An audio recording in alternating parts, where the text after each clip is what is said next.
परम पिता परमात्मा पूर्ण ब्रह्म सारी सृष्टि के रचनहार कबीर परमेश्वर जी की असीम रजा से आप सभी पुण्यात्माएं सत्संग सुनने के लिए उपस्थित हुई। जिन पुण्यकर्मी प्राणियों के युगों युगों के बहुत ही पुण्य एकत्रित हो जाते हैं उनको मानव शरीर प्राप्त होता है। उनसे भी वो अच्छी आत्माएं हैं जो मानव शरीर प्राप्त करके परमात्मा की तड़प जिनके अंदर विद्यमान है, और उनसे भी वो अच्छी आत्माएं हैं, उनके पुण्य और भी अधिक हैं, जिनको मनुष्य शरीर के अंदर सतगुरु प्राप्त हो जाते हैं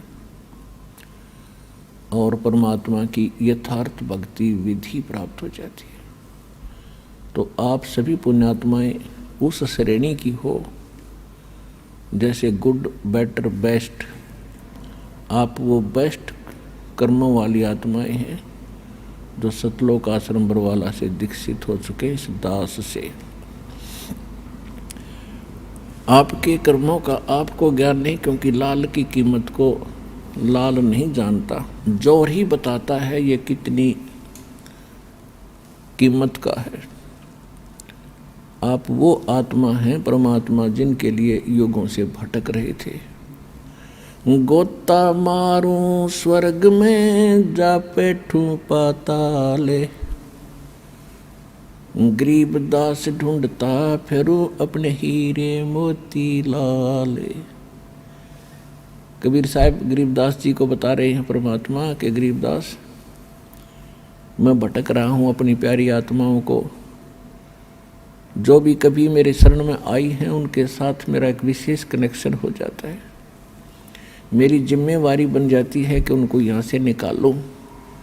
उनके लिए मैं कभी पाताल में, कभी स्वर्ग में, कभी पृथ्वी लोक पर उनको प्रेरित करने के लिए मैं फिरता रहता हूँ, घूमता रहता हूँ।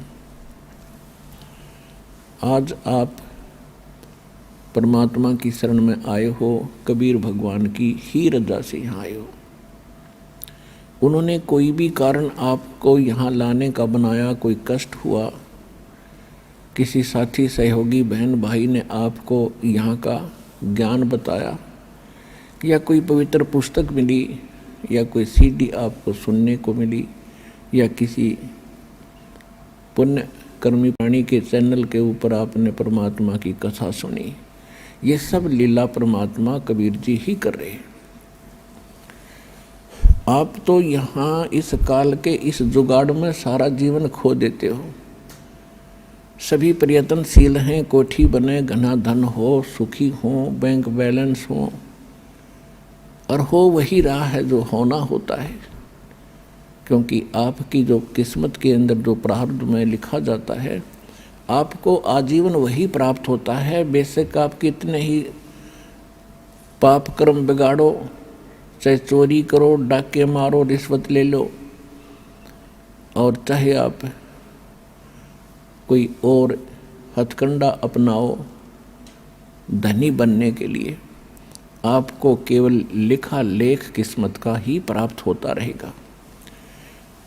और पाप आप जो करोगे अधिक धनी बनने के लिए कहीं से पैसा एकत्रित भी कर लोगे, वो पैसा नहीं रहेगा। कोई सदस्य घर का बीमार हो जाएगा, कोई पशु खराब हो जाएगा, या कोई पैसे लेकर देखो ना, या कोई लूट लेगा कि चोरी हो जाएगी, और वो पाप ज्यों के तो रहेंगे, वो चोरी नहीं होते, वो आपने कुत्ते गधे सूअर बनकर फिर भोगने पड़ेंगे। तो पुण्यात्माओं परमात्मा का विधान है, ये किसी डूम बाट के गीत नहीं है। इन पर आपने घना जोर देना पड़ेगा, और जिस दिन आप समर्पित हो जाओगे कि कबीर इज गॉड, परमात्मा कबीर है, और इस धरती पर कोई ज्ञान नहीं, कोई भगवान नहीं, और ऐसा कोई सच्चा नाम नहीं, उसी दिन से आपका हाथ पकड़ लेगा परमात्मा। और जब आप भगवान के होगे फिर आपको चिंता क्या। सिर सौंप्या गुरुदेव को, सफल हुआ ये शीश, नित्यानंद इस शीश पर आप बसे जगदीश। जब ये शीश मालिक को सौंप दिया तो ईब वो उसका हो गया, हमारा नहीं रहा। और उस धनी के शीश ने फिर जोखिम क्या, उसको कौन टच कर सकता है, उसको कौन डिस्टर्ब कर सकता है। तो आप उसके बनकर देखो। परमात्मा कहा करते थे, कबीर इस संसार को समझाऊं के बारे, ये पूछ पकड़ के भेड़ की भाई उतरा चावे पार। और परमेश्वर से प्राप्त ज्ञान के आधार से उन्हीं का ज्ञान गरीबदास जी ने बताया है। भेड़ पूछ को पंडित पकड़े, ये बादो नदी बिहंगा, गरीबदास वो भवजल डूबे, जा नहीं साध सत्संगा।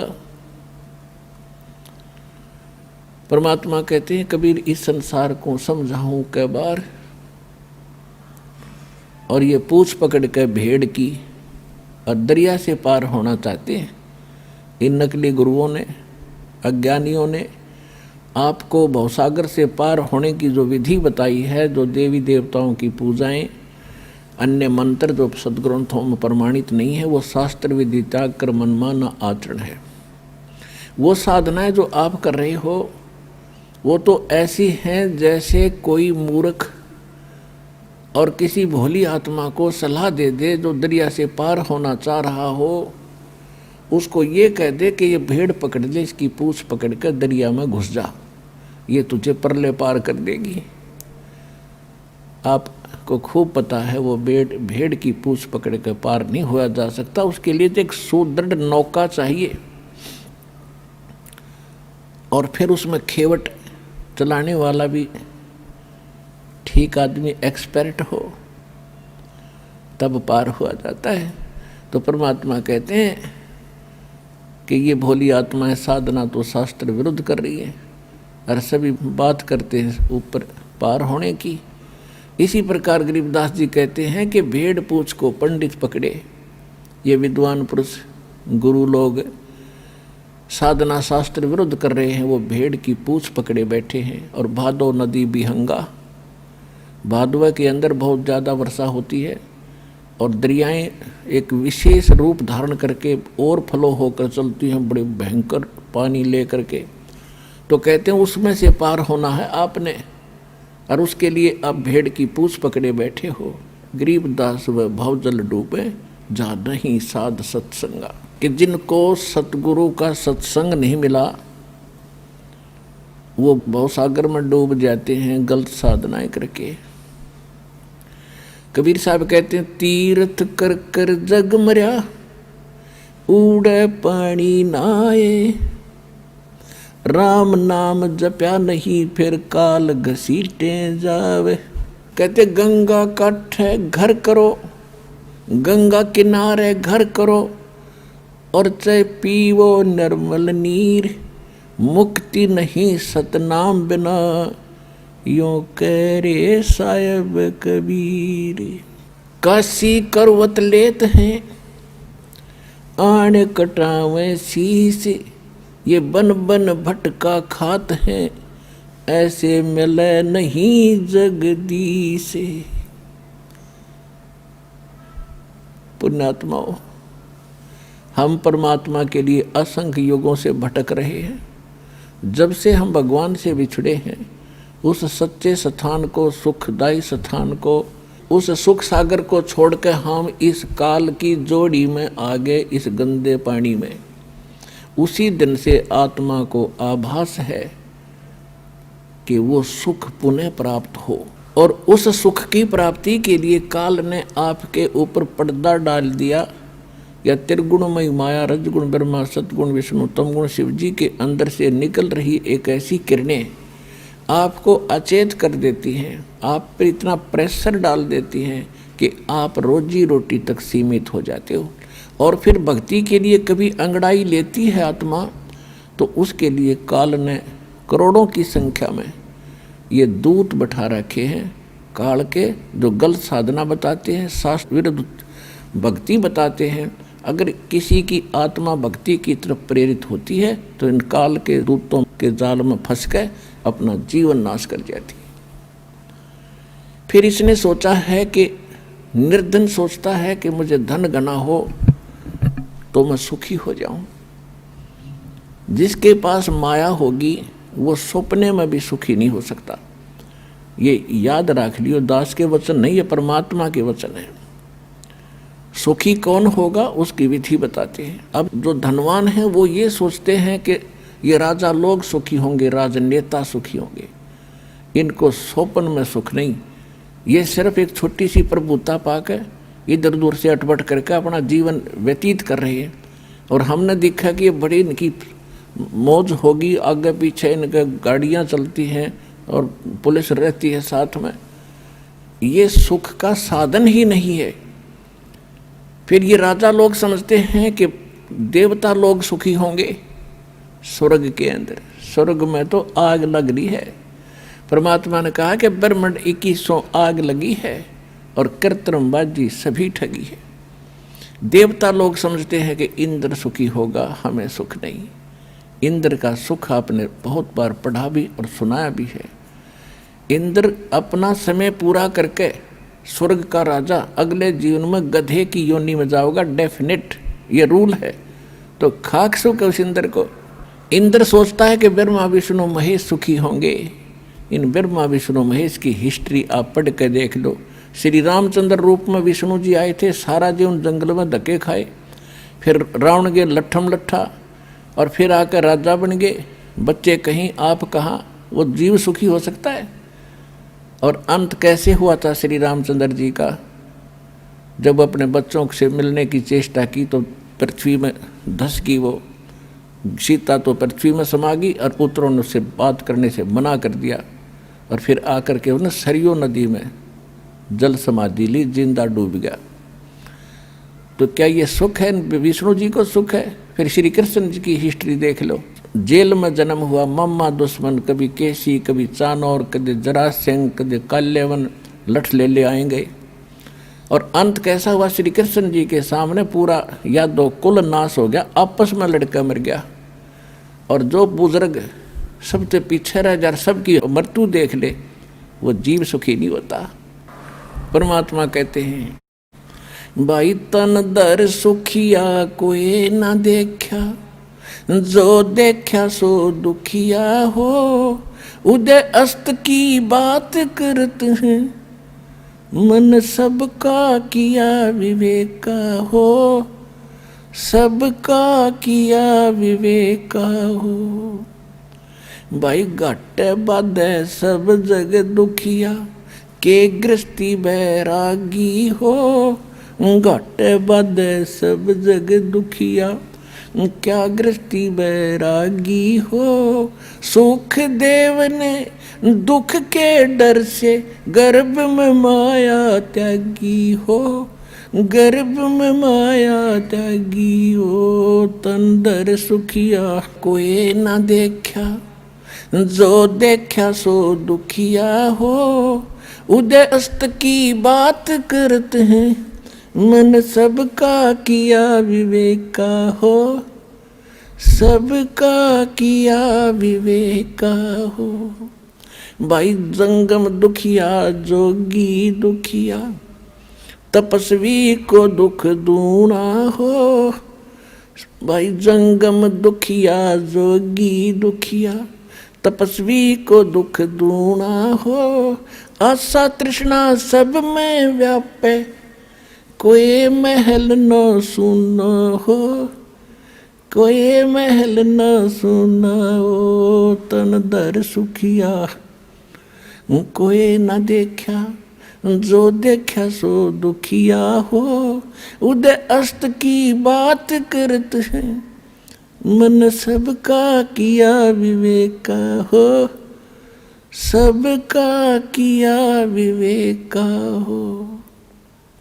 भाई साच कहूँ तो ये जग ना माने, पर झूठ कही ना जाई हो। साच कहूँ तो या जग ना माने, पर झूठ कही ना जाई हो। ये ब्रह्मा विष्णु शिव जी दुखिया, जिन ये राह चलाई हो। जिन ये रहा चलाई ओ तंदर सुखिया, कोई न देखा जो देखा सो दुखिया हो।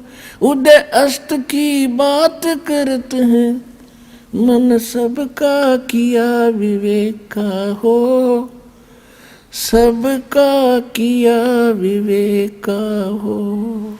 भाई सूरपति दुखिया, इंद्र को सूरपति कहते हैं। सूरपति दुखिया भूपति दुखिया, ये रंग दुखी बपरीती हो। सूरपति दुखिया भूपति दुखिया, रंग दुखी बपरीती हो। कहे कबीर और सब दुखिया, एक संत सुखी मन जीती हो। संत सुखी मन जीती हो, तन दर सुखिया, कोई न देखा जो देखा सो दुखिया हो। उदय अस्त की बात करते हैं, मन सबका किया विवेक का हो, सबका किया विवेक का हो। भाई सूरपति दुखिया भूपति दुखिया, रंग दुखी बपरीती हो। सूरपति दुखिया भूपति दुखिया, रंग दुखी बपरीती हो। कहे कबीर और सब दुखिया, एक संत सुखी मन जीती हो। संत सुखी मन जीती हो। अपने आत्माओं, परमात्मा ने 600 वर्ष पहले ये बात कही थी कि सच कहूं तो जग नहीं माने, और झूठ में कह नहीं सकता क्योंकि वो सत्य साहिब है। और ब्रह्मा विष्णु ये शिवजी दुखिया, जिन्होंने यहाँ का यो सांग जोड़ रखा है इस काल का। फिर कौन बताया सुखी? कहते सुरपति दुखिया, सारी पृथ्वी का भूपति, सारी पृथ्वी का राजा हो जा, वो भी महादुखी। और रंग तो स्वाभाविक दुखी, निर्धन तो वैसे दुखी, उस पर सारे कैर टूटे। तो परमात्मा कहते हैं, कह कबीर और सब दुखिया, एक संत सुखी मन जीती हो। संत कोई, संत माने संत सोए जो सीधा चले, सत भक्ति करे, सच्चा नाम जाप करे, वो सारे साधु और संत होते। साध संगत उन्हीं को कहते। तो जो भक्त सच्चा नाम लेके और मेरी शरण में आ जाएगा और इस मन पापी ने रोक ले, यहाँ की बकवादों की इच्छा ना करे, वो ही सुखी होगा। और फिर उसके साथ भगवान हो गया, और जिसके साथ परमात्मा है तो उसको फिर कष्ट कैसा। जैसे दास ने प्रारंभ में कहा सत्संग के कि एक बार आप इस परमात्मा को समर्पित होकर देखो। काल ने ऐसा जुल्म करवा दिया हमारे साथ में कि कबीर भगवान, और कौन सा कबीर, धानक और काशी वाला जुला, इसको परमात्मा मानना।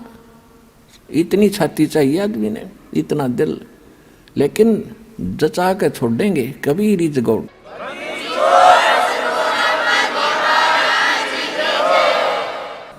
तो कबीर परमात्मा को भगवान सिद्ध करना और उसको हृदय में जचाना, इसने जुल्म कर दिया हमारे साथ। एक 4 ईंट लगा रखी उड़ा कुत्ते मुत्ते, वो भी भगवान है, और सारे भगवान है। जंडी भी भगवान और तुलसी भी भगवान, कबीर भगवान नहीं। अरे फूटे भाग हमारे, ऐसे गुरु मिले हमें। तो अब आपको सतगुरु मिल गए हैं, और सबके अज्ञान की आज धोती सी धोकर दर दी, इनकी पालिश तार दी। सच्चा ज्ञान आपके हृदय में जचा दिया और जच जाएगा। 9 मण सूत उलझिया, ऋषि रहे जख मारे। सतगुरु ऐसा सुलझा दे भाई, उलझे न दूजी बारे। परमात्मा खेल तो सारा आप ही कर रहे हैं। स्वयं ही वो सतगुरु हैं, स्वयं ही वो परमात्मा है। आज से 600 वर्ष पहले वो परमात्मा इस सारे ज्ञान को सुलझा कर धर गए थे, लेकिन हम अज्ञानी गुरुओं के फंसे रहे परमात्मा के सुलझे सालझे सूत को ना छेड़ा। हम वो टूटे फूटे अड़ंगे इकट्ठे करते रहे और उसी को सोचते रहे से हम अपना काम चलाएंगे। तो परमात्मा कहते 9 मन सूत उलझिया, 1 किलो सूत, 1 सेर सूत जो कच्चे धागे होते हैं, अगर वो उलझ जाना जुलाई का सारा दिन व्यतीत हो जाता था उसको सेट करने में। और जब वो टूट जाए उसमें गांठ पड़े और गांठ लग गई तो कपड़ा बना कर देते थे, तो वो उलाने देते थे, आधी कीमत देते थे कि इसका 6 तो गांठ लगा दी, इतना हम नहीं देंगे इसके पूरे पैसे। इसलिए दुल्हाओं के सामने वो सूत उलझ जाना सबसे बड़ी समस्या होती थी। उसको सुलझाए बिना वो अपना काम नहीं कर सकता, रोजी रोटी चले नहीं। और परमात्मा कह रहे ये तो 9 मन सूत उलझा कर धर दिया इन अध्यात्म मार्ग का। तो फिर उनसे पूछा कि परमात्मा फिर ये सुलझ जाएगा कैसे? तब कहा था सतगुरु ऐसा सुलझा देगा, उलझन दूजी बार। अब इस कलयुग में अध्यात्म ज्ञान नहीं उलझ सकता। कोई भक्ति करियो चाहे मत करियो, वो उसका भाग्य और दुर्भाग्य साथ होगा, ऐसा बना दिया है।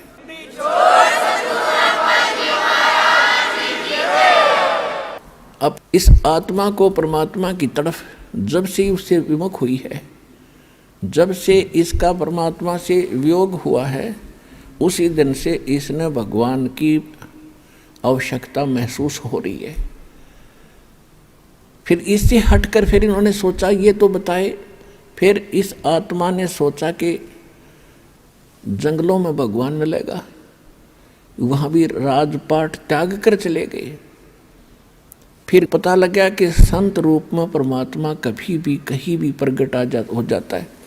और हम सुना करते थे, एक साधारण सी बात थी कि अभी भगवान पता ना किस रूप में आ जा, और किसी अतिथि का आए का घर पे अनादर नहीं करना चाहिए।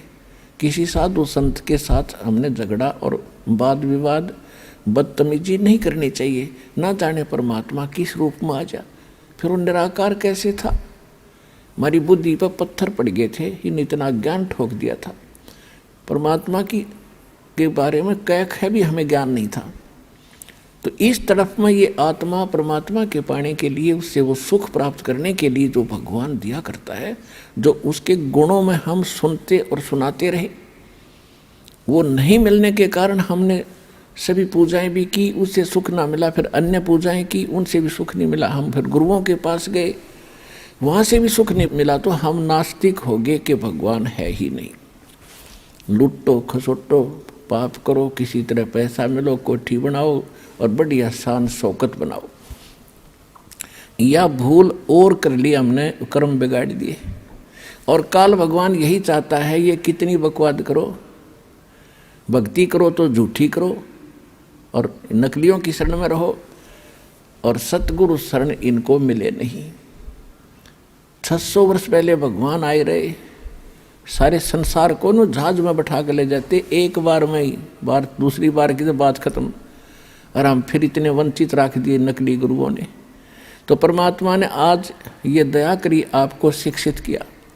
पुण्यात्माओं, या शिक्षा इस मानव की सबसे बड़ी दुश्मन है। इसने अहंकारी, अभिमानी, चोर और बेईमान बना दिया हमारे को, हमारी सारा नैतिकता खत्म कर दी।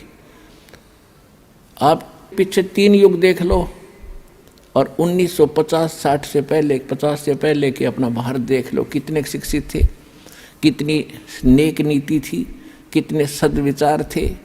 और आज कैसी आग लग रही है, या माया माया दिखाई देती है। और ये माया से जीव की सबसे बड़ी शत्रु है। कुछ दिनों में आपका कति समझ में आ जाएगी। अब जब हमारे साथ परमात्मा हो जाएगा तब माया आपके चरणों में रहेगी। माया दासी संत की उभय दे आशीष, विलसी और लातों छड़ी, सुमर सुमर जगदीश। कहते ये माया भगत की दासी हो जाएगी, चरणों में पड़ी रहेगी, और राम नाम रटते रहो, और इसने छड़ो यानी खूब प्रयोग करियो, आपका आज्ञा पड़ी रहेगी, और किसी तरह खर्चियो और खाइयो, लेकिन दुरुपयोग नहीं चलेगा। दान करें, आवश्यकता अनुसार प्रयोग करे, बाकी दान करे भगवान के चरणों में ला दे। और किया हुआ दान कभी व्यर्थ नहीं जाता, एक बहुत बड़ा मजबूत जहाज बनता है दान का। गरीबदास जी परमात्मा से प्राप्त ज्ञान को कहते हैं कि धर्म का नाश नहीं होता, चाहे विन से तीनों लोकों का नाश हो जाएगा। आपके द्वारा किए गए इस विधिवत पुण्य, शास्त्र अनुकूल, सुपात्र को दिए हुए दान धर्म और पुण्य किए हुए, ये कभी विनाश में नहीं आते, आपके लिए जहाज बढ़ जाएगा। कहते हैं परमात्मा से पूछा किसी ने कि धर अंबर सब जावेंगे और विनसेंगे कैलाश, एकम एका होवेगा तब कहाँ रहे तेरे दास। धरती अंबर जान दे और विनसन दे कैलाश, एकम एका होण दे मेरे आश्रय रहे मेरे दास। कि मेरे भक्त मेरे द्वारा बताई गई इस विधि और इस धर्म पुण्य के जहाज में बैठ के और ऐसे रहेंगे जैसे नौका जल के ऊपर रहा करती है। ये धर्म के कारण ये विनाश में नहीं आएंगे, चाहे तीनों लोकों का भी नाश बेशक हो जाए। तो इसलिए परमात्मा हमें रह रह कर याद दिलाते हैं कि जैसे द्रौपदी ने एक अंधे महात्मा को, अपनी राजा की लड़की कितना सुंदर साड़ी पहन कर जाती है, नहर पर नहाने गई थी घाट पर, परमात्मा अपने बच्चों को कैसे उभारते हैं। उनको मालूम है इनके ऊपर आने वाले जीवन में कितना कष्ट होगा। उन पुण्यात्माओं के साथ रहते हैं, कोई ना कोई ऐसा छल छिद्र करते हैं हम समझ भी नहीं पाते, हमारे पुण्य बनवा जाते हैं। वहाँ एक अंधे महात्मा का रूप बना के दरिया में खड़े हो गए और एक तन पर एक लंगोट था, बाकी कपड़ा था नहीं। वो ही नहाते समय दरिया में बह गया। वो महात्मा कति नंगे खड़े जल के अंदर। उधर से लड़कियों की आवाज़ आई स्नान करने के लिए। द्रौपदी अपने पिता के घर पर कंवारी थी, स्नान करने के लिए सहेलियों के साथ जा रही थी। शोर हो रहा था। महात्मा ने सोचा, अंधा था, उसने सोचा कि मैं गलत स्थान पर आ गया, यहाँ कोई जनाना घाट है, लेडीज घाट है और बहुत बुरी बनी भाई। अब बाहर निकल नहीं सकता, कोई कॉपिन और नहीं, कोई कपड़ा लंगोट नहीं। उधर से द्रौपदी ने देखा कि महात्मा स्नान कर रहे हैं, जो उनके नहाने वाले स्थान से, घाट से जिधर पानी बह रहा था डाउन स्ट्रीम में 100-150 फुट की दूरी पर संत स्नान कर रहे थे। अब कहते हैं साधु दर्शन राम का और मुख पर बसे सुहाग। बोलेंगे भगवान की चर्चा करते हैं और दर्श उन्हीं को होते जिनके पूर्ण भाग। कबीरा दर्शन राम का, परमात्मा आवे याद और लेखे में वो समय, बाकी का समय बर्बाद है। तो लड़की ने सोचा था कि महात्मा से चर्चा सुनूंगी, फिर उसने सोचा कि नहा रहे हैं, नहा लेने दो, तब तक मैं भी स्नान कर लेती हूँ। उन्होंने स्नान सुनून करके बाहर निकली, साड़ी बांध ली, पहले वाली नहा कर ताजी साड़ी बांध कर लड़की खड़ी हुई। उसने देखा महात्मा तो अभी भी जल के अंदर है, नहा नहीं रहा है, ये कुछ चीज खोज रहा है। फिर अपनी दिव्य दृष्टि से देखा लड़की ने कि बाहर कोई कपड़ा नहीं, महात्मा निवस्त्र है और शर्म के मारे ये बाहर नहीं आ रहा है। और ये महात्मा शर्मिंदा होकर के सारा दिन इसमें खड़ा रहेगा, जल में बाहर आ नहीं सकेगा। तो लड़की ने अपनी साड़ी में, राजा की लड़की कितनी कीमती साड़ी पहनती है, अंडरस्टूड है। और उसने ये भी इंतज़ार नहीं किया द्रौपदी ने कि किसी नौकरानी से कह दूं कि डाल दे कोई कपड़ा चुंदड़ी, नहीं, क्योंकि विवेक नाम इसी का होता है। उसको पता था कि मैं रोटी खाऊंगी तो मेरा पेट भरेगा, मैं अपने हाथ से दान दूंगी तो मुझे मिलेगा।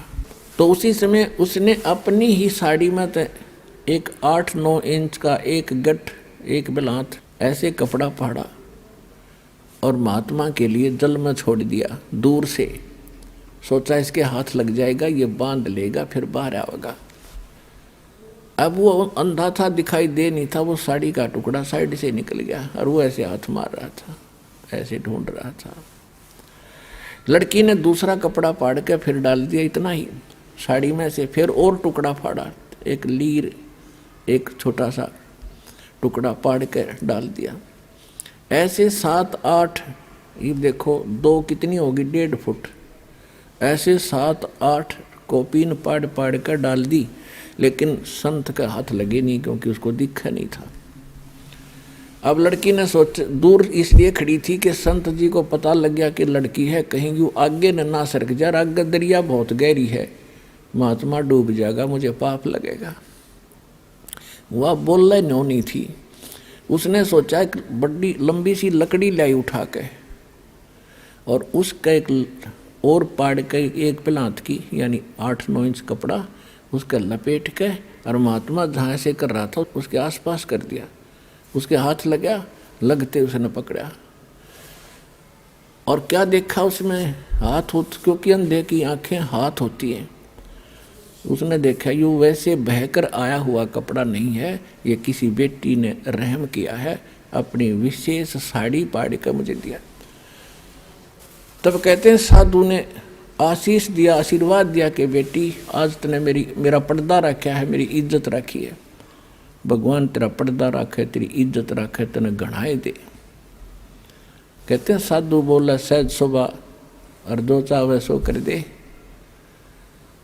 अब लड़की उस समय तो आ गई, क्योंकि परमार्थी प्राणी घना इस चीज़ के बारे में नहीं सोचा करते, क्योंकि वो राजा की लड़की, उसको सुख तो सारा था ही, वह ने सोचा मुझे तो सब कुछ प्राप्त है, बड़ी अच्छी बात है, संत तो आशीर्वाद दिया ही करते हैं, लेकिन वो आशीर्वाद ऐसे वैसे नहीं था।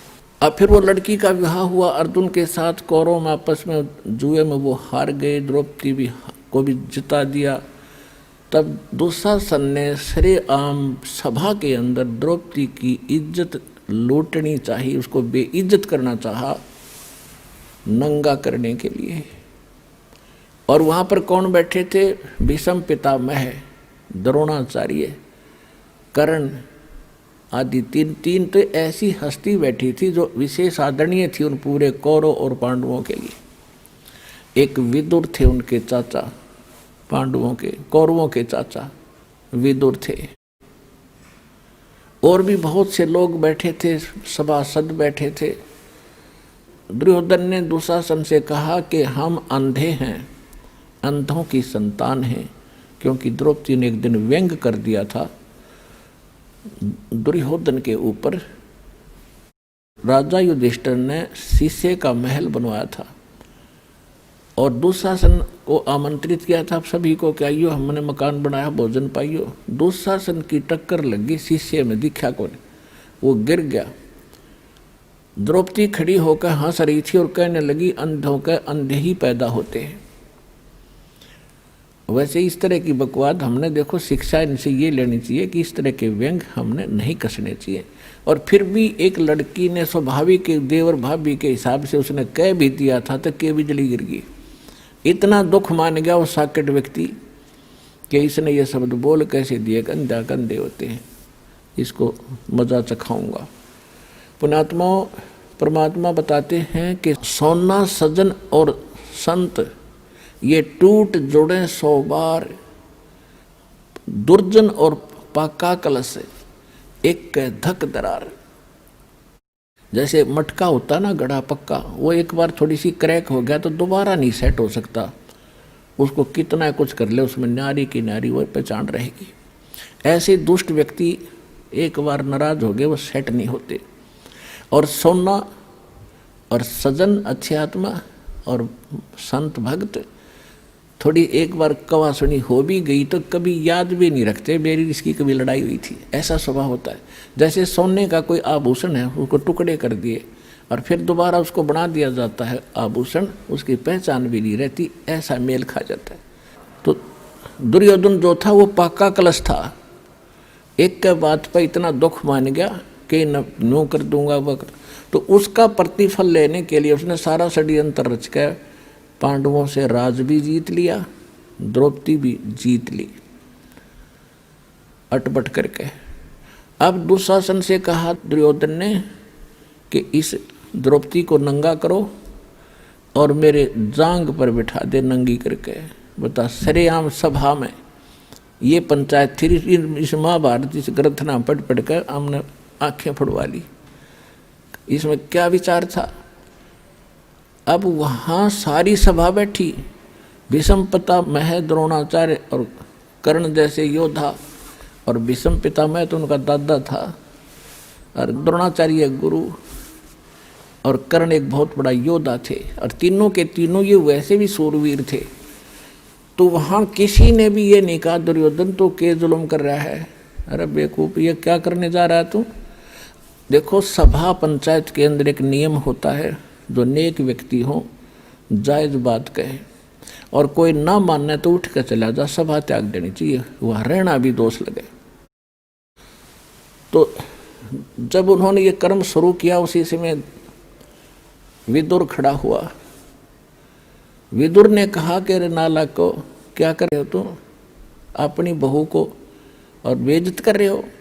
कौरव और पांडव चाचा ताऊ के हो तुम, तुम्हारी और इसकी इज्जत में कौन सा फर्क है।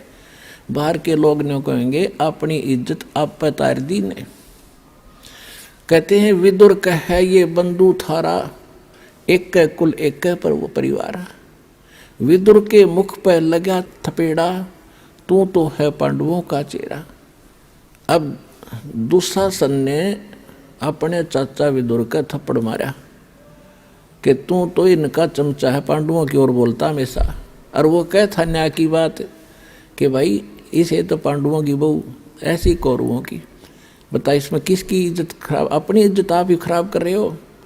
तुम कहते हैं विदुर कहे ये बंधु थारा, ये थारा भाई हैं, तुम्हारे भाई हैं, और एक का कुल एक परिवार है। विदुर के मुख पर लगा थपेड़ा, तू तो है पांडवों का चेहरा, तू तो है बांदी का जाया। दुशासन ने कहा कि तू तो बांदी से पैदा हुआ है, तेरी मनोवर्ती गुलाम वाली ही है, तू हमेशा ऐसी घटिया बात करता है। तू तो है बांदी का जाया। और भीष्म, कर्ण और द्रोण मुस्काया। जब दुशासन ने अपने चाचा का थप्पड़ मारा और उसको यूँ कहा कि तू तो है बांदी का जन्मा हुआ गुलाम, तो उस बात पर वह तीनों, भीष्म पितामह दादा और द्रोणाचार्य गुरु और कर्ण व सूरवीर, तीनों ने हंसन लगे, मुस्कराए। एक बहुत अच्छी बात कही, अरे बेशर्मो, खड़ा होकर ये कहना चाहिए था, अरे बेवकूफ तूने कैसे अपने चाचा बात उठा दिया, नकमी आत्माओं। अगर उन तीनों में से एक भी खड़ा होकर ये कह देता खबरदार से लड़की का हाथ लगाया, कौरवों की हिम्मत नहीं थी। लेकिन वो बुद्धि भ्रष्ट थे। जब लड़की को नंगा किया जा रहा सरेआम, और वहाँ बैठे किस लिए, फिर वो उनमें कितनी गंदी सोच होगी ये सहज हिसाब लगाया जा सकता है।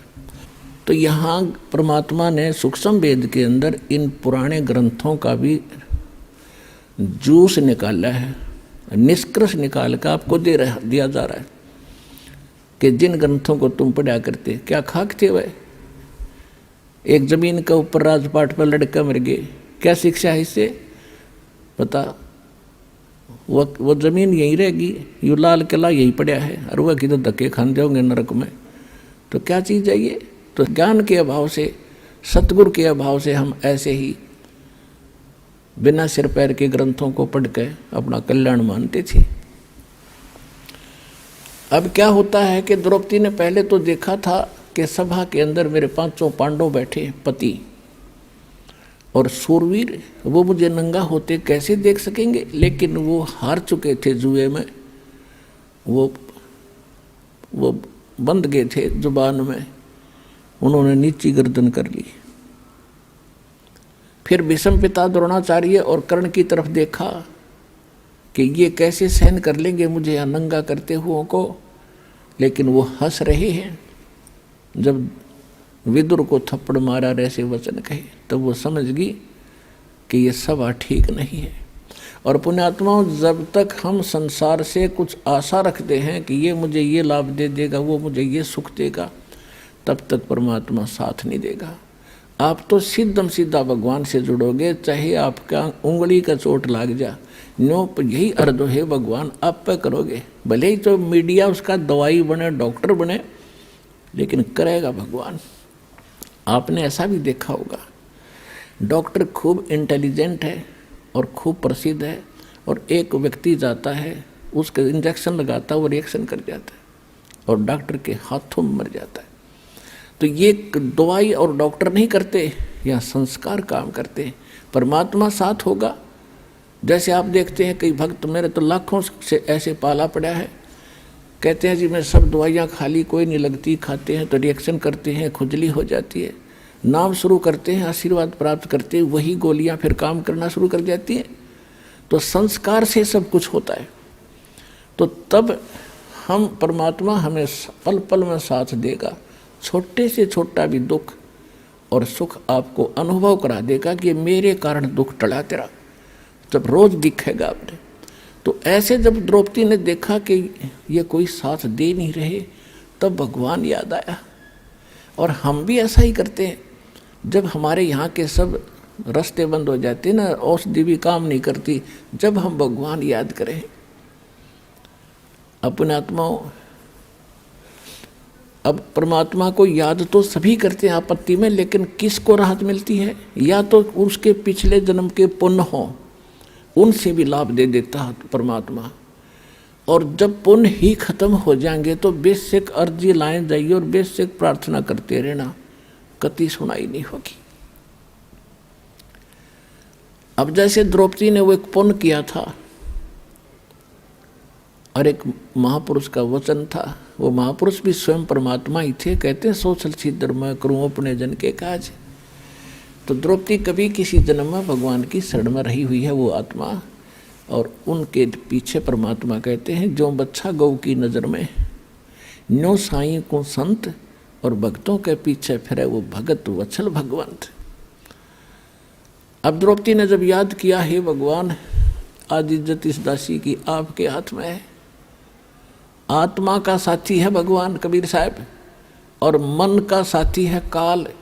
जब हम मन से कुछ पुकार करते हैं तब तक सुनाई नहीं होती, जब इसकी आत्मा रोती है वो भगवान का अंश है। अब यहाँ से जब द्रौपदी ने पुकार की तो धर्मराज के दरबार में, जो यहाँ का न्यायाधीश अकाउंट रखता है, उसके दरबार में इसकी चीख गई, वहाँ गूंजी बुरी तरह। और धर्मदास ने तुरंत उस नंबर की वह फाइल खोली जिसमें उस आत्मा के कुछ पुण्य और पाप डिपॉजिट थे। देखना चाहा कि इस आत्मा का कोई ऐसा कर्म है जिससे मैं मदद करवा सकता हूँ। उसने देखा कि एक संत महात्मा का आशीर्वाद से इसने एक छोटा सा 9 इंच का कपड़ा दान किया हुआ है, और उसके आशीर्वाद से तो मैं खूब दे सकता हूँ इसको। तो उसी समय वहाँ से रिफ्लेक्शन किया, और श्री कृष्ण जी को वो गुरु रूप में पूजा करती थी, मानती थी। और श्री कृष्ण खेला अपनी पत्नी रुक्मणी के साथ शतरंज घर में महल में बैठा। तो वहाँ से रिफ्लेक्ट होकर धर्मराज के दरबार से वो पुण्य श्री कृष्ण के अंदर वो शक्ति वो आया। जब वो पास से डाल रहा था श्री कृष्ण, जैसे खेलते हैं ना शतरंज, ऐसे डालते हैं 11 कच्चे 12 पक्के 12 ऐसे, तो उसने 5 सेट डाले थे और एकदम हाथ ऐसे अकड़ गया श्री कृष्ण का, और नो करने लगा अनंत अनंत अनंत। कृष्ण में भूत सा बढ़ गया। अब रुक्मणी कहने लगी हाथ पकड़ के कि बोल ढंग से बोल, अनंत अनंत क्या कर रहा है, बोल 12 हैं कच्चे 18 हैं क्या है, और ये अनंत क्यों कहा तो मुझे बता। तब परमात्मा ने उसकी दिव्य दृष्टि खोल दी। कहते हैं रुक्मणी कर पकड़ा मुस्काई, अनंत कहा मोको समझाई। अब श्री कृष्ण जी को परमात्मा ने चेतना दी, क्योंकि करता वही है, उसके हाथ में रिमोट है।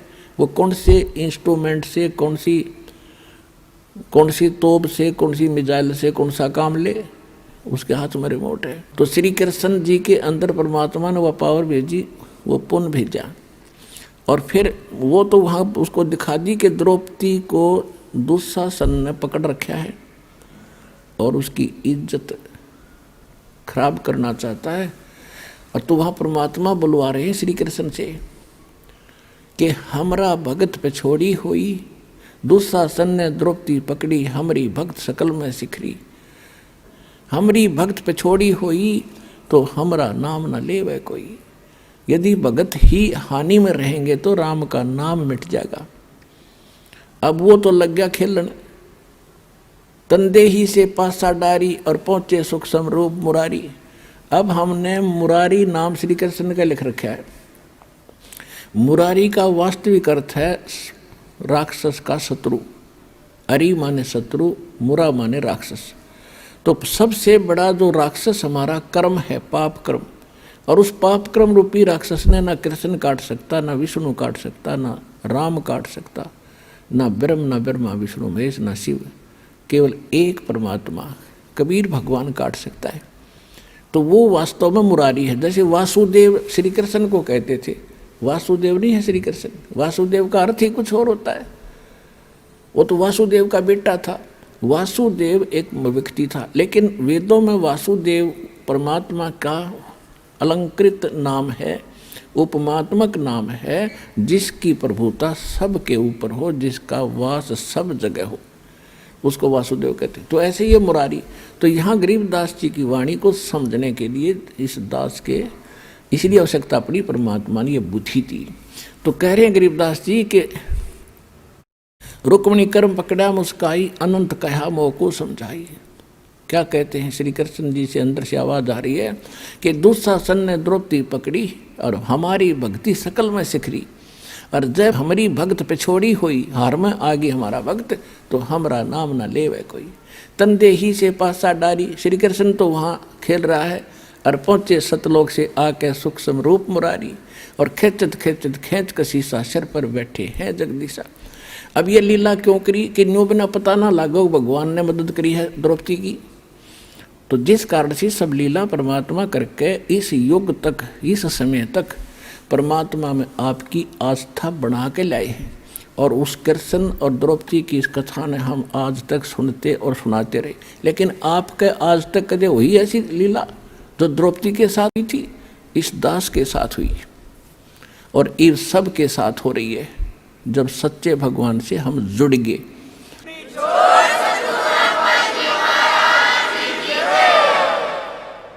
अब इसी प्रसंग को पूरा करते हैं। कहते खेचत खेचत खेच कसीसा और सिर पर बैठे हैं जगदीशा। द्रौपद सुता को दिन ने लीर जाके अंत बढ़ाए चीर। द्रौपद सुता के चीर बढ़ाए, शंख शंखों पार नहीं पाए। अब उसने खूब खींच खींच कर छक लिया। दुशासन इतना तगड़ा आदमी था, कहते 1000 हाथियों जितनी ताकत थी उसमें। जैसे आजकल तो मशीन ये मोटर होती है, उनको हॉर्स पावर से उनको मापते हैं, उनकी ताकत को आंकते हैं। उस समय एलिफेंट पावर से तोला जाता था। 1000 एलिफेंट पावर जितनी ताकत पावर थी उसमें दुशासन में। और द्रौपदी कहते कोमल अबला, और जो भगवान के आश्रय हो गए, कहते न्यू रखूँगा अपने भक्तों को। अब कहते हैं एक कम एक का होण देर भी संदेह कैलाश, मेरे आश्रय न्यू रहेंगे मेरे दास। अब दुशासन के सामने द्रौपदी की औकात थी। एक झटके पता नहीं कहाँ पड़े जाके, और उसका पसीने आगे थक गया वो हार के, उसका चीर खत्म नहीं हुआ। अपने आत्माओं वो बात समाप्त हुई। कुछ दिनों के बाद श्री कृष्ण जब वहाँ आए पांडवों के पास, द्रौपदी ने पूछा कि हे परमात्मा, हे गुरुदेव, मुझ दासी पर आपने कौन से पुण्य की या कृपा करी जो मेरा चीर बढ़ा दिया। अब श्री कृष्ण जी को दिव्य दृष्टि दी भगवान ने। उसने देखा कि द्रौपदी, एक समय तू स्नान करने गई थी जब तू अपनी माँ के घर थी, विवाह से पहले कुंवारी थी। उस समय तूने एक अंधे महात्मा को एक साड़ी का टुकड़ा पाड़ कर दिया था, एक बिलांत का, और जिसके कारण परमात्मा ने तेरा यो चीर बढ़ाया बहन। अब द्रौपदी का फिर वो रिमाइंड हुआ पिछली बात को, अच्छा हे भगवान, अब थोड़ी थोड़ी याद आती है मुझे कि सचमुच अब क्या कहती है द्रौपदी कि 1 लीर के कारण, यानी 3 फुट बाई 9 इंच के कपड़े के कारण, और मेरे बढ़ गए चीर अपार, और जब मैं पहले समझ लेती उस संत को तो सर्वस देती वार। ओए होए होए।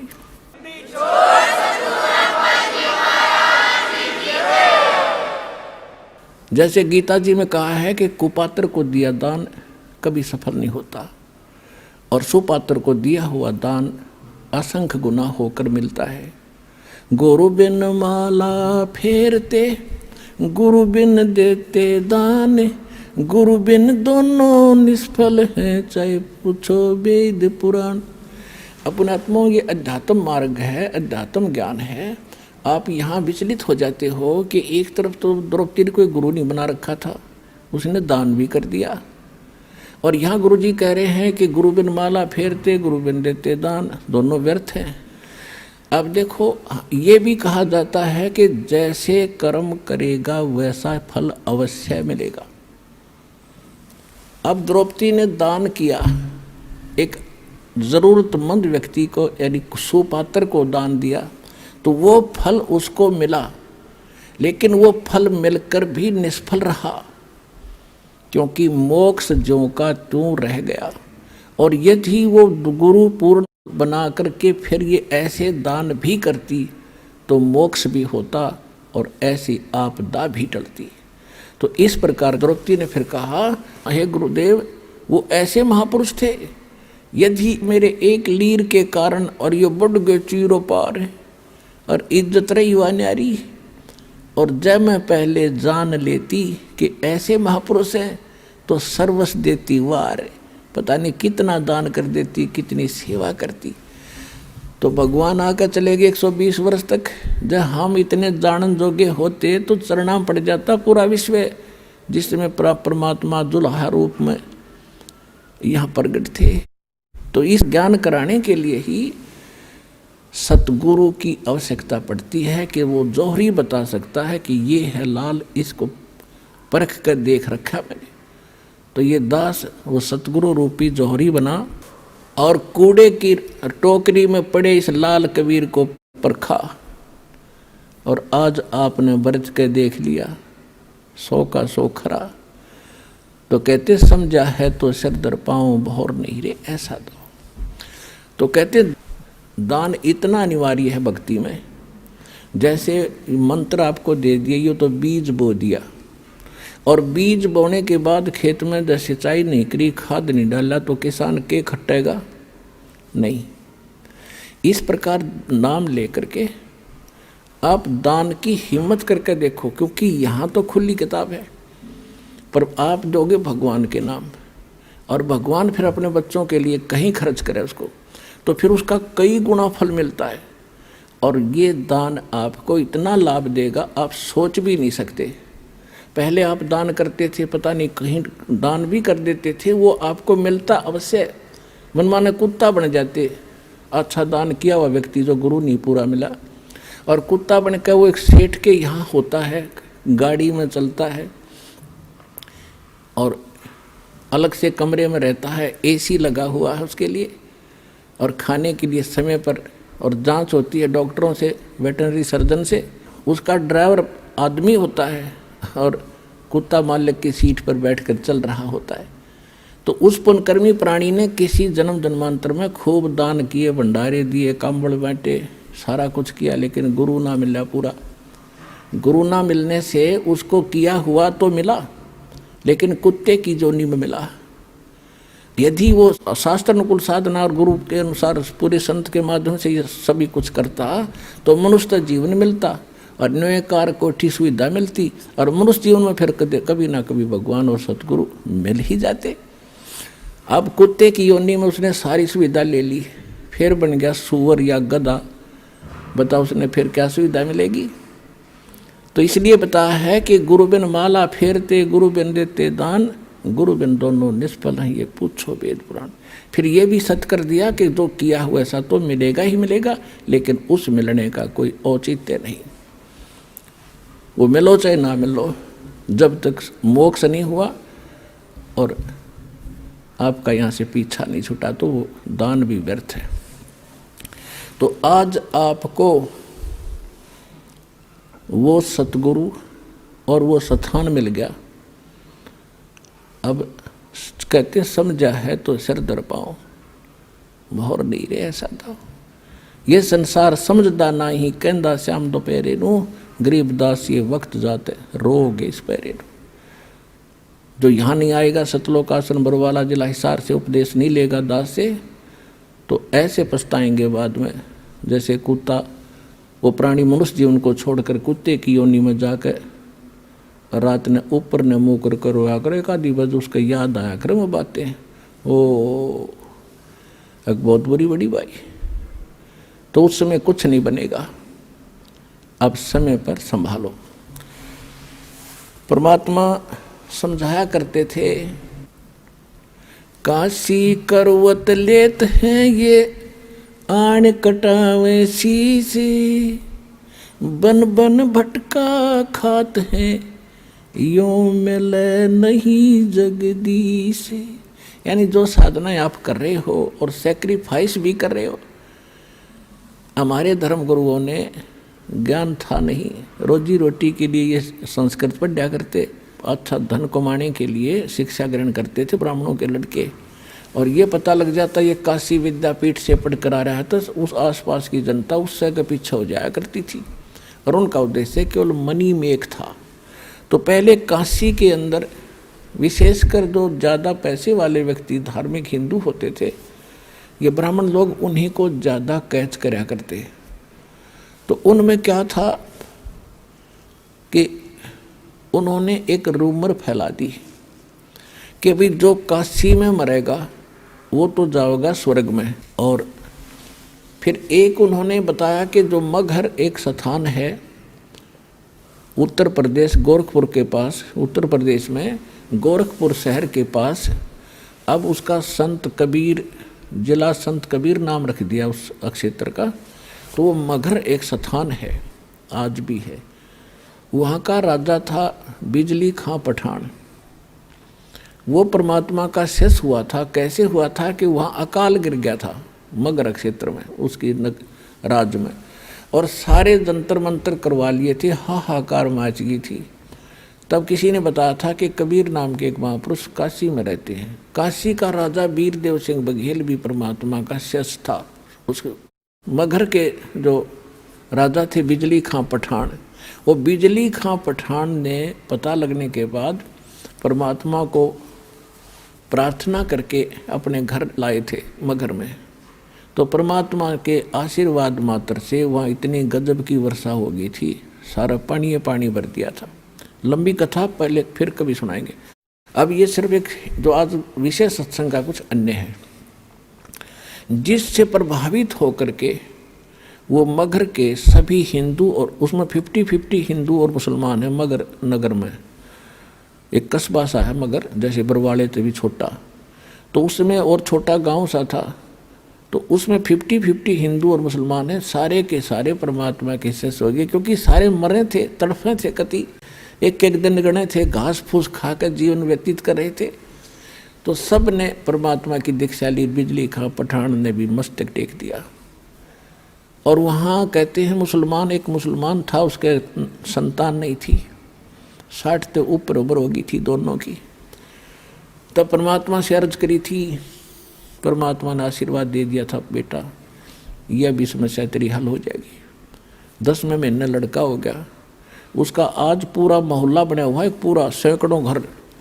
उसका नाम रखा हुआ मगहर में मोहल्ला कबीर करम।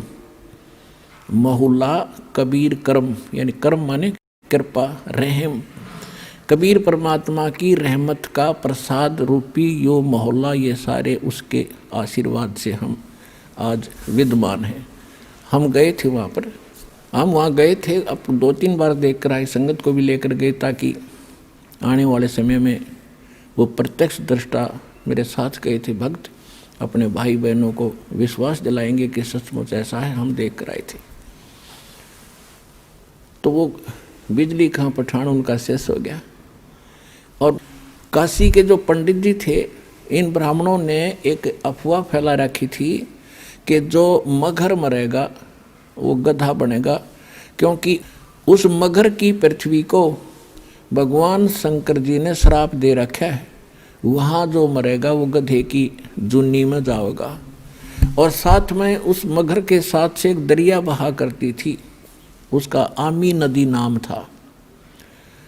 अब भी है वो दरिया, अब भी है, लेकिन वो सूखी है, थोड़ा पानी चलता उसमें। तो वह कति सूख गई थी। कहते हैं भगवान शिव ने उसको श्राप दे दिया, उसका पानी खत्म कर दिया। ठीक है, अब वो सूखी पड़ी थी।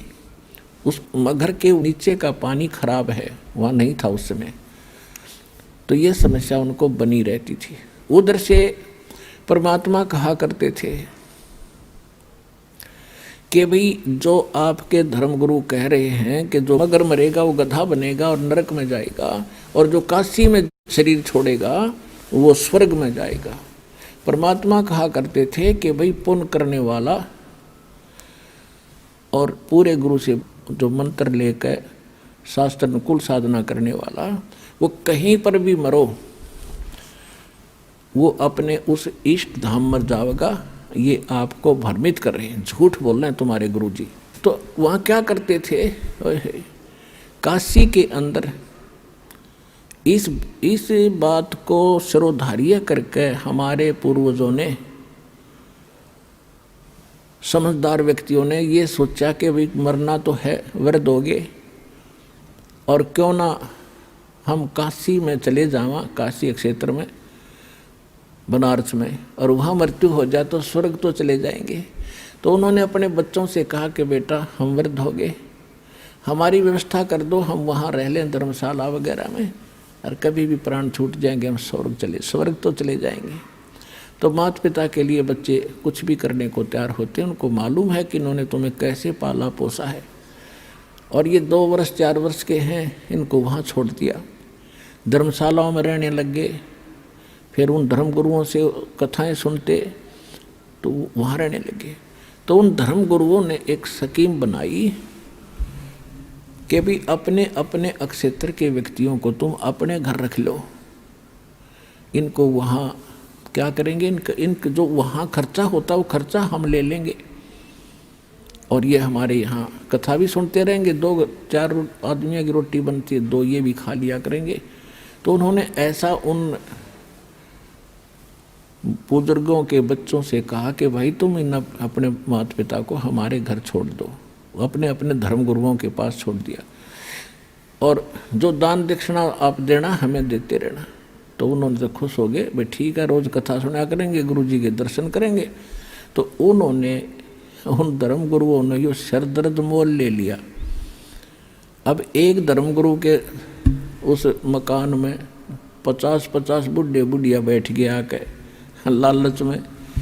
अब घर में बूढ़ा बुढ़िया को एक का संभालना मुश्किल हो जाता है, मतलब ये बस की बात नहीं है। उस अतिथि में एक ही बुजुर्ग को संभालना कठिन होता है, और उन्होंने 10-10 20-20 इकट्ठे कर लिए।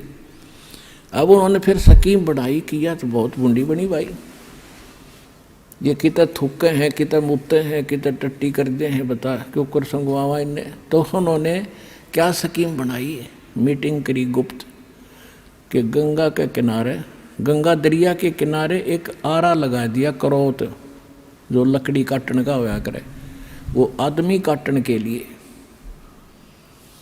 और वो उनको गुप्त रख दिया। ऊपर जैसे एक गुफा सी बना दी, और गुफा की आर्च बना दी, आर्च के अंदर से वो करौत ऐसे आवे और उन्हें काट कर उल्टा चला जावे। ऐसा उनका कंट्रोल हैंडल थोड़ा 100-150 फुट दूरी पर रस्से बांध कर बना दिया। और फिर उनको मैं एक रूमर फैला दी, अफवाह फैला दी कि भाई भगवान की तरफ से करौत आता है, और जिन्होंने जल्दी स्वर्ग जाना है उसकी फीस रख दी 50-100 रुपये, कि जो जल्दी गड़ा कटावेगा 100 रुपये हमें दो, हम फिर दान पुण्य करेंगे इनके जाने के बाद, और ये स्वर्ग चले जाएंगे। तो माता पिता ने अपने बच्चों से कहा कि बेटा जल्दी काम बने है 100 रुपये में। तो माँ बाप बच्चा ने सोची भाई ठीक है, माता पिता की यही इच्छा है तो कोई बात नहीं। तो हमने वो गल कटवाना भी मंजूर कर लिया परमात्मा पाने के लिए। और वो एक कसाई आड़ा आरा लगा दिया वहाँ मानस काटने का, वो भी स्वीकार कर दिया और उसकी तो घड़ी में ही मांगा दी इन्होंने। तो परमात्मा कहते हैं जहाँ भी सुनते हैं वही इन्हों कहे काशी में करो तो आगा भगवान की तरफ से, वहाँ तो गला कटवा ले सीधा स्वर्ग में जाता है। परमात्मा कहा करते ये थरे गुरु धर्म गुरु क्यों ना कटवाते अपना गला, ये क्या करेंगे जब स्वर्ग में सीधे ये जाओ है तो ये आड़ा पीछे टिंडे लेंगे, स्वर्ग में सारा सुख है ये आड़ा काम का धोती दो दुनिया की।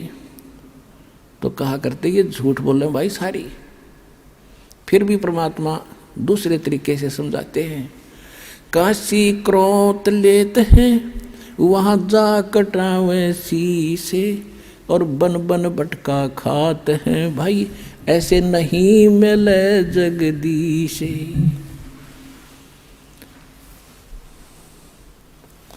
परमात्मा कहा करते ये पंडित ब्राह्मण गुरु यानी सभी ब्राह्मण नहीं, जो ब्राह्मण कर्म करते हैं, जो गुरु पद पर विराजमान है, उनके लिए कहा करते थे कि भाई ये आपके जो मंडलेश्वर हैं गुरुजी हैं ये सारे झूठे हैं, इनको ज्ञान नहीं है। और भाई अगर मगर मरने से यदि नरक में जाता है प्राणी तो मैं मगर मरूंगा, अनाउंसमेंट करवा दी परमात्मा ने कि भी इस दिन मैं मगर मरूंगा और उसके लिए प्रस्थान कर दिया। 120 वर्ष की आयु थी परमात्मा की उस समय, 120 वर्ष। और 120 वर्ष की आयु में 200 किलोमीटर पैदल चल कर गए। तो कहने का भाव ये है हर एक बात से पता चलेगा वो क्या थे। तो जब उन्होंने ये पता लगा, बिजली खां पठान को पता लगा कि गुरुजी यहाँ आ रहे हैं और यहाँ अपना शरीर छोड़ेंगे, और उधर से वीरदेव सिंह बघेल काशी नरेश को पता चला कि गुरुजी वहाँ जा रहे हैं अपना अंतिम सफ़र करने के लिए इस शरीर का, यानी वहाँ शरीर छोड़ेंगे। तो वीरदेव सिंह बघेल ने काशी के नरेश, वो हिंदू था, और बिजली खां पठान जो है वो मुसलमान था।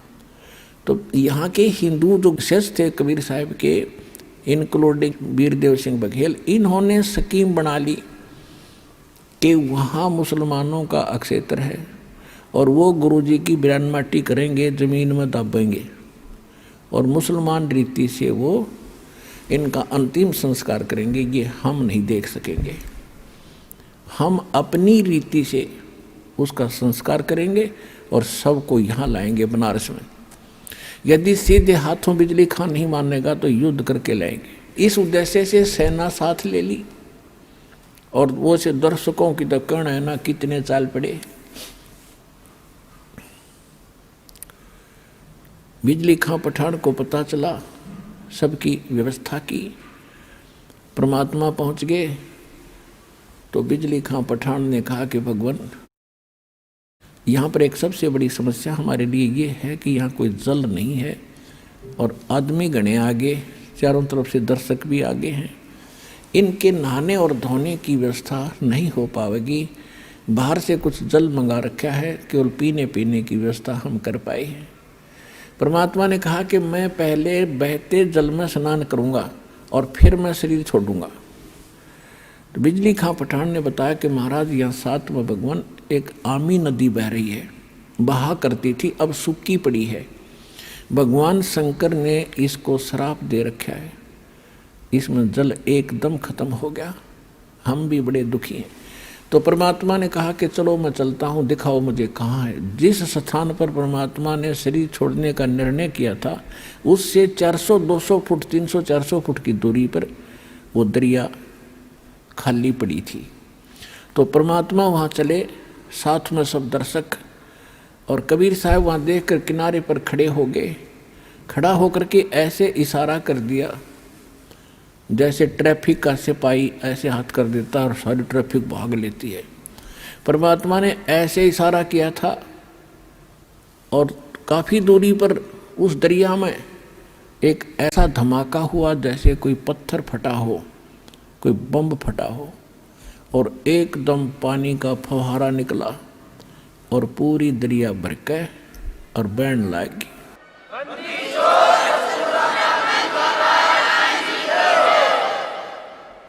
ऐसा निर्मल जल सतलोक से भेजा भगवान ने। वो तो बहाना था, खुड़के दुड़के गाते। तो फिर सब ने स्नान किया और नहाए धोए।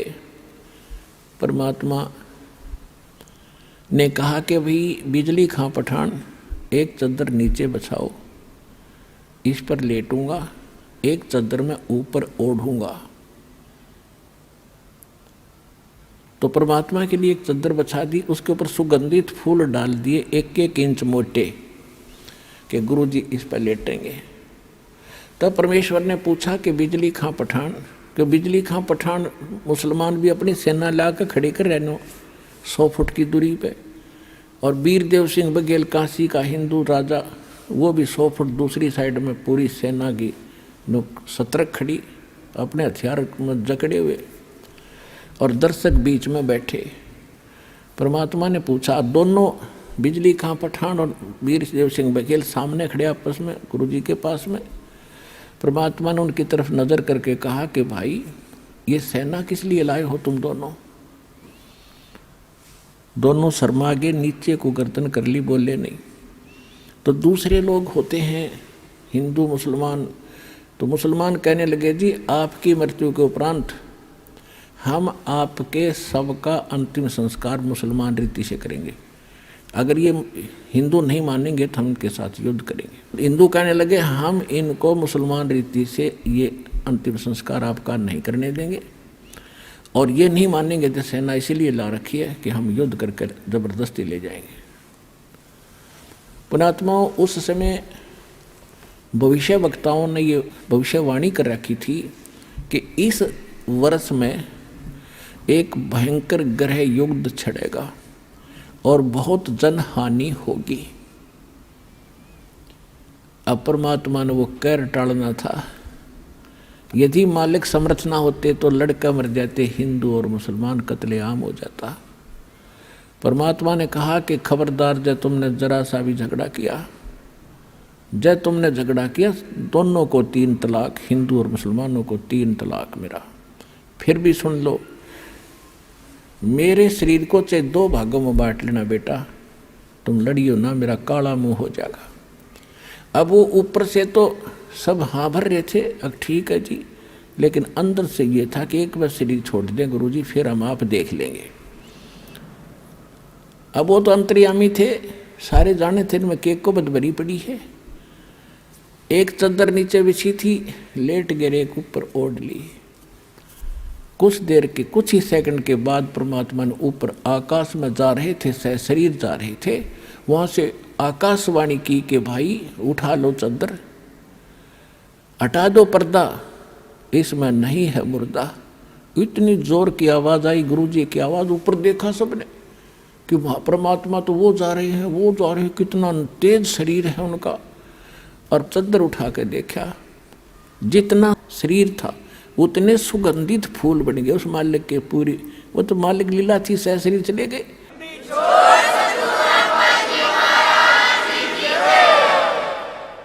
अपने आत्माओं, कहा तो वह कत्लेआम होना था, और कहाँ वो हिंदू और मुसलमान एक दूसरे से न्यू लिपट कर रो रहे हैं, जैसे किसी की माँ मर जा और पिता मर जा इकट्ठे, दोनों ऐसे रो रहे थे बिलख बिलख के, और पछता रहे थे अपने उस अज्ञान सोच को, रो रहे थे कि हम पहचान नहीं सके तो खुद अल्लाह आए थे।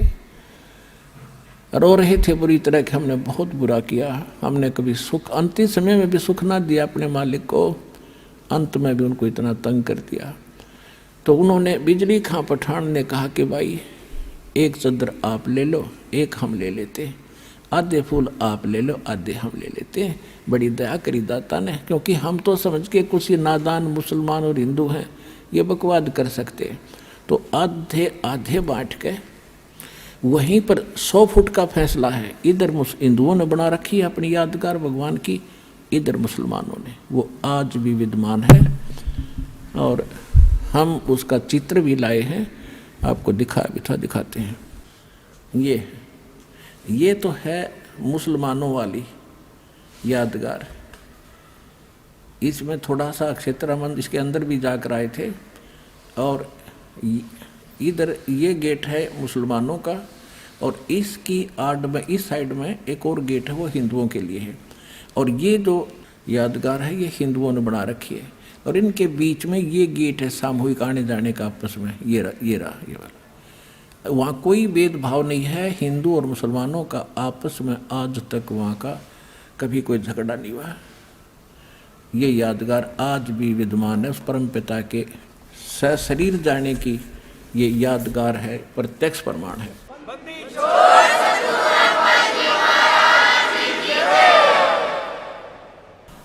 अपनात्माओं, बिजली खां पठान ने 500 बीघा जमीन हिंदुओं की यादगार के नाम दे दी वहीं पर, और 500 बीघा दे दी मुसलमानों को। जहाँ पर कबीर पंथ का एक वहाँ आचार्य महंत रहता है, दास वहाँ देख कर आया है, और काशी चौरा के अंतर्गत उसका प्रबंधन है। गरीबदास जी महाराज ने परमात्मा की महिमा को कलम तोड़ बताया, लिखा है, अपने आत्माओं जैसे यहाँ काल ने कितना भयंकर जाल बना रखा है। आप जब यहाँ से चलते हो उसके बाद काल के एक जबरदस्त जाल ऊपर है। परमात्मा जब यहाँ से चले सशरीर जा रहे थे तो रास्ते के अंदर ये दुर्गा, ये माया एक सुंदर स्त्री का रूप बना के और सामने खड़ी होगी, और परमात्मा से कहने लगी कि आप बहुत सुंदर हैं, आप बहुत अच्छे हैं, आप बड़े अच्छे देव हैं, और मेरा यहाँ बहुत अच्छा सुंदर महल है, मेरा बहुत अच्छा मकान है, और देख मैं कितनी सुंदर हूँ, और आप मेरे साथ यहाँ रहो। और मेरे को जो है यहाँ के सब देवता मुझे पसंद करते हैं, मैं आपको चाहती हूँ। परमात्मा बोले, ठगनी तू चली जाए यहाँ से, मैं तेरे को जानता हूँ। अब जब वहाँ से परमात्मा काशी से चले मगहर के लिए, उस समय की वाणी है, कीन्या मगर पिया ना सतगुरु,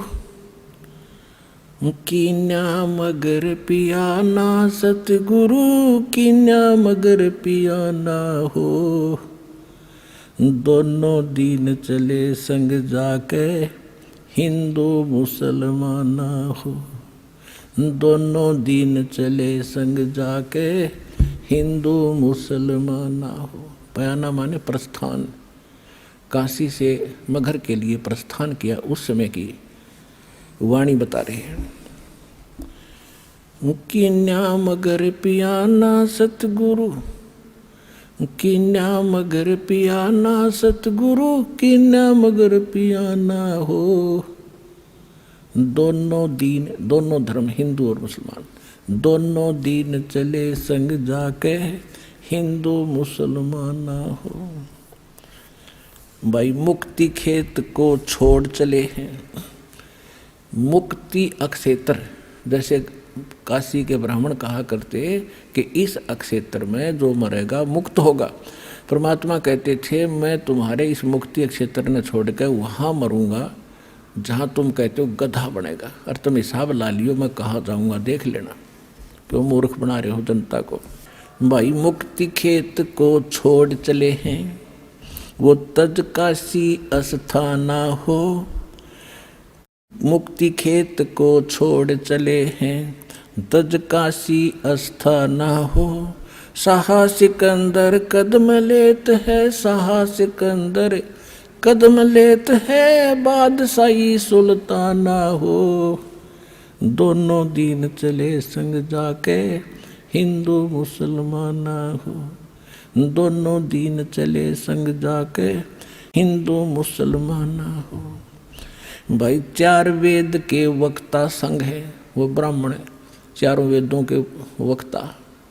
भाई चार वेद के वक्ता संघ हैं, वो खोजी बड़े बयाना हो, सालग राम सुरत से सेवे, सालग राम सुरत से सेवे, वो बाचे पोथी पाना हो, दोनों दीन चले संग जाके हिंदू मुसलमान हो। भाई सट दर्शन जाके संग चले हैं, वो गावत बानी नाना हो, सट दर्शन जाके संग चले हैं। ये 6 भेख गिरी पूरी कहते सारे चले, देखांगे कैसे मरेगा कैसे गधा ना बनेगा। भाई सट दर्शन जाके संग चले हैं, वो गावत बाणी नाना हो, अपना अपना इष्ट बनावे, अपना अपना इष्ट बनावे, वो बाँचे पोथी बाना हो। दोनों दिन चले संग जाके, हिंदू मुसलमाना हो। कीन्या मगर पियाना सतगुरु, कीन्या मगर पियाना सतगुरु, कीन्या मगन पियाना हो। दोनों दिन चले संग जाके, हिंदू मुसलमाना हो। दोनों दिन चले संग जाके, हिंदू मुसलमाना हो। भाई मुक्ति खेत को छोड़ चले हैं, वो तज काशी अस्थाना हो। मुक्ति खेत को छोड़ चले हैं, वो तज काशी अस्थाना हो। शाह सिकंदर कदम लेत है, शाह सिकंदर कदम लेत है, बादशाही सुल्ताना हो। दोनों दिन चले संग जाके, हिंदू मुसलमाना हो। भाई 4 वेद के वक्ता संग हैं, वो खोजी बड़े बयाना हो। सालग राम सुरत से सेवे, सालग राम सुरत से सेवे, ज्ञान समुद्र दाना हो। दोनों दिन चले संग जाके, हिंदू मुसलमाना हो। भाई 60 दर्शन जाके संग चले हैं, वो गावत बाणी नाना हो। अपना अपना इष्ट संभाले, अपना अपना इष्ट मनावे, वो बाँचे पोथी पाना हो। दोनों दिन चले संग जाके, हिंदू मुसलमाना हो। भाई चादर फूल बिछाए सतगुरु, चादर फूल बिछाए सतगुरु, वो देखे सकल जिहाना हो। 4 दाग से रहत जुलाहा, 4 दाग से रहत जुलाहा, अवगत अलख अमाना वो। दोनों दिन चले संग जाके, हिंदू मुसलमाना हो। दोनों दिन चले संग जाके, हिंदू मुसलमाना हो। भाई वीर सिंह बघेल लाग करे बेनती, वीर सिंह बघेल लाग करे बेनती, वो बिजली खान पठाना वो। 2 चादर बख्शीश करी है, 2 चादर बख्शीश करी है, दीना ये परवाना वो। दोनों दिन चले संग जाके, हिंदू मुसलमाना हो। भाई नूर नूर निर्गुण पद मेला, वहाँ देख बहे हैराना हो। पदलोलीन बहे अविनाशी, पदलोलीन बहे अविनाशी, वहाँ पाया पिंड न प्राणा वो। दोनों दिन चले संग जाके, हिंदू मुसलमाना हो। भाई शब्द स्वरूप साहेब सरबंगी, वो शब्द शब्द समाना हो। दास गरीब कबीर अरस में, उसके फर्क दजा निशाना वो। दोनों दिन चले संग जाके, हिंदू मुसलमाना हो। जब परमात्मा ऊपर जा रहे थे तो दुर्गा एक सुंदर युवा औरत का रूप बना के और वहाँ खड़ी होगी सामने जाके। देखा मगर जहूरा सतगुरु, देखा मगर जहूरा हो।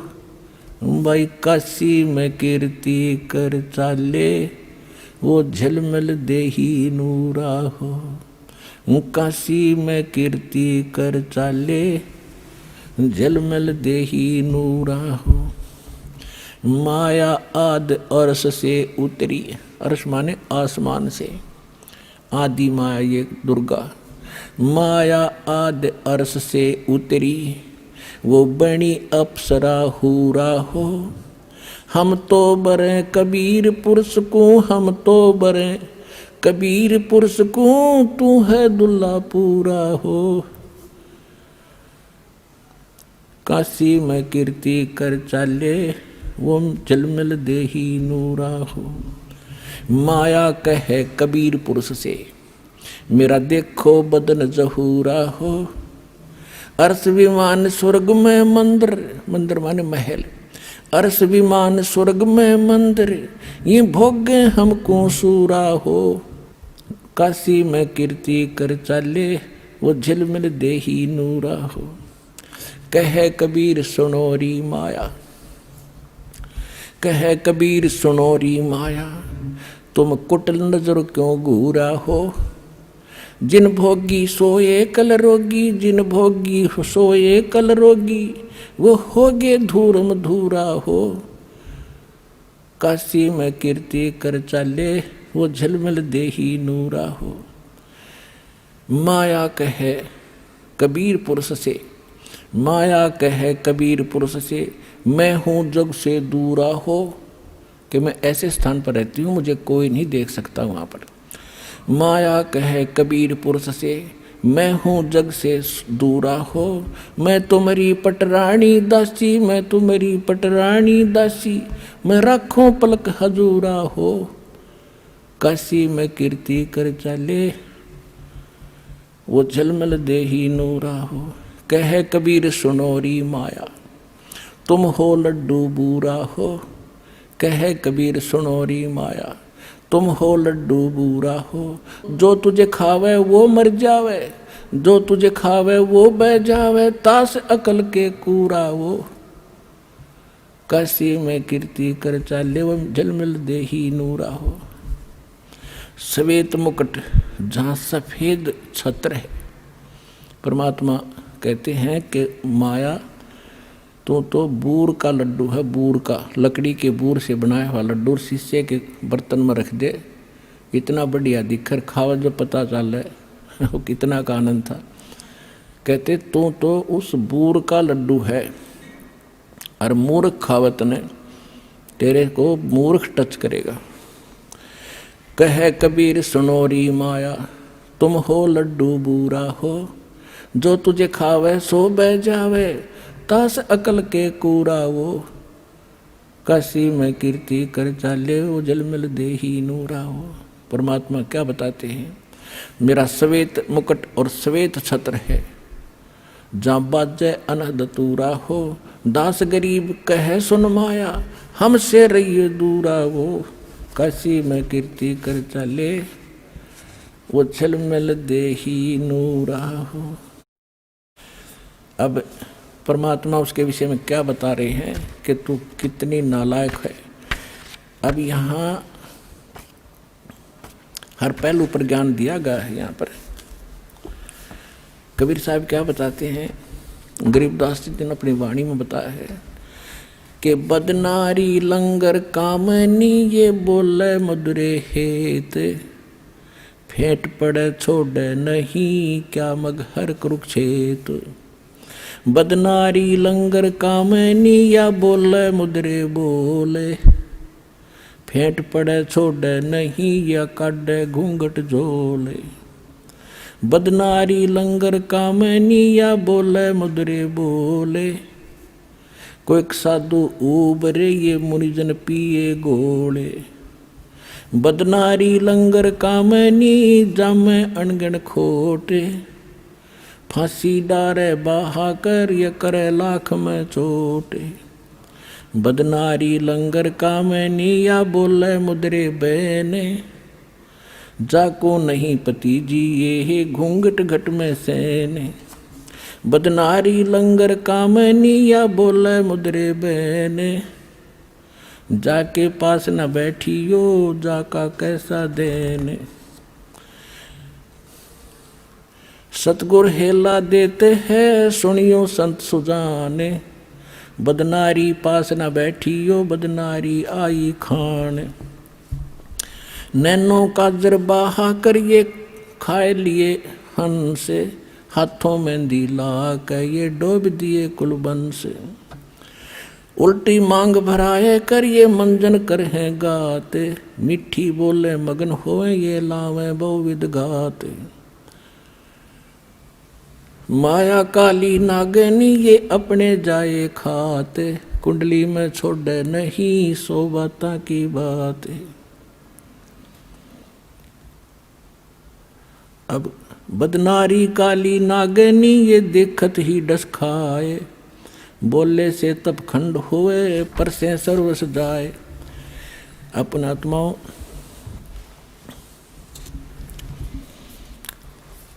बदनारी काली नागनी ये मारत है भर डंके, सुर नर मुनिजन डस लिए खाए राव और रंग। बदनारी काली नागनी ये मारत है भर डंके, शब्द गारडू जो मिले जाको नाही संके। अब क्या बताया है कि निकम्मी औरतों को परमात्मा ने कैसे बिसराया है, उसके दोष बताए हैं। इसके साथ साथ अच्छी बहन बेटियां हैं, उनकी कितनी कलम तोड़ महिमा गाई है। कहते नारी नारी क्या करे है, एक मैली एक पाक। पाक माने पवित्र, एक मैली, मैली जो कैरेक्टरलेस, और पाक जो है अपनी नेक नीति से चलने वाली। नारी नारी भेद है, एक मैली एक पाक, जा उदर दुर उपजे जाकी भरिए साखे। कि वह भी माँ थी, वह भी नारी थी, जिसके पेट से धरु जैसे महापुरुष का जन्म हुआ। तो ऐसी माई को कहते हैं, उसकी साख भरिए कि ऐसी माँ होनी चाहिए, ऐसी नारी होनी चाहिए। कामनी कामनी भेद है, एक मैली एक पाख है, जा उदर प्रहलाद थे जाको जोड़ू हाथ। कि वह भी नारी थी, जिसके उदर से प्रहलाद जैसे भक्त हुए। कामनी कामनी भेद है, एक उज्जवल एक गंदे, जा माता प्रणाम है जा उपजे भरतरी गोपी चंदे। कामनी कामनी भेद है, एक हीरा एक लाले, दत्त गोसाई अवतरे अनसुईया के नाले। कि वो भी नारी थी, अनसुईया जैसी महान आत्मा, और दत्तात्रेय जैसे महापुरुष का जन्म हुआ, वो नेक नारी थी। कामनी कामनी भेद है, एक हीरा एक लाल, दत्त गोसाई अवतरे अनसुईया के नाल। कामनी कामनी भेद है, एक रोजम एक हंस, जनक विधेयी अवतरे धन माता कुल वंश। कि ऐसी माता धन है, जिससे राजा जनक जैसे धार्मिक व्यक्ति का जन्म हुआ। नारी नारी क्या करे, नारी कंचन कूपे, नारी सेती उपजे नामदेव से भूपे। नामदेव जैसे महापुरुष जिस माँ से जन्म हुआ, तो उस नारी में और निकम्मी नारी में कितना अंतर है। नारी नारी क्या करे, नारी बहुगुण भेव, जा माता कुर्बान है जा उपजे सुखदेव। नारी नारी क्या करे, नारी कंचन कूपे, नारी सेती उपजे ये नामदेव से भूपे। नारी नारी क्या करे, नारी भक्त विलास, नारी सेती उपजे धन्ना भगत रविदास। कि जिन वह भी नारी थी, वह भी माताएं थी, बहनें थी, जिनसे धन्ना भगत जैसे और रविदास जैसे महापुरुष का जन्म हुआ। नारी नारी क्या करे, नारी कुनिरताए, नारी सेती उपजे रामानंद पंथ चलाए।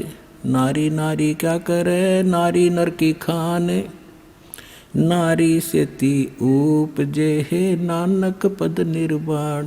के नानक जी जैसे महापुरुष भी नारी से ही जन्म हुआ है, यानी उसमें भेद बता रहे हैं अच्छी और बुरी में। नारी नारी क्या करे, ये नारी सरगुण बेल, नारी सेती उपजे दादू भगत हमेल। नारी नारी क्या करे, नारी का प्रकाश, नारी सेती उपजे ये नारद मुनि से दास। गरीब नारी नारी क्या करे, नारी निर्गुण नेश, नारी सेती उपजे ये ब्रह्मा विष्णु महेश। गरीब नारी नारी क्या करे, ये नारी मुला माए, ब्रह्म जोगनी आद है चरण कमल लोलाए।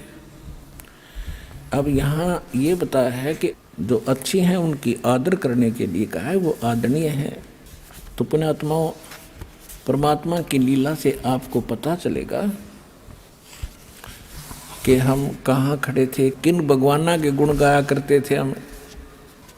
तो इस प्रकार हमने परमात्मा की महिमा को समझना है पुण्यात्माओं। जब तक हम भगवान को अच्छी तरह नहीं समझेंगे तो अभी तक हम अपना जीवन नाश कर ही रहे थे और कोई भी आकर हमें डगमग कर देगा। इसलिए हर पहलू पर प्रत्येक सत्संग में कोई न कोई आपको कथा सुनाई जाती है जिससे आपको बहुत लाभ होगा। तो पुण्यात्माओं, अभी तक जो ये धारणाएं गलत थी हमारी भगवान के विषय में, अब इन सत्संगों से आपकी क्लियर हो जाएगी। ये यथार्थ ज्ञान है, क्योंकि अभी तक हम लोक वेद सुना करते थे कि कबीर साहब एक दुल्हा थे, दानक थे, कहीं पड़े मिले थे, विधवा ब्राह्मणी का हुए थे। हमने कुछ भी सिर पैर परमात्मा का नहीं पता था। तो आंखों देखा उन संतों ने बताया है और साथ में हमारे सदग्रंथों ने प्रमाण किया है कि परमात्मा पूर्ण ब्रह्म सारी सृष्टि के रचनहार कबीर परमात्मा है। अनंत कोट ब्रह्मांड का एक रति नहीं भारे, सतगुरु पुरुष कबीर हैं ये कुल के सिरजनहारे। हम सुल्तानी नानक तारे दादू को उपदेश दिया, जात दुलाहा भेद न पाया वो काशी माहे कबीर हुआ। तो धन्य भाग आपके पुण्यात्माओं, आपको यह अमर कथा, अमर पुरुष की सत्यनारायण की कथा सुनने को मिली। धन्य है आपके माता पिता जिनसे जन्म हुआ।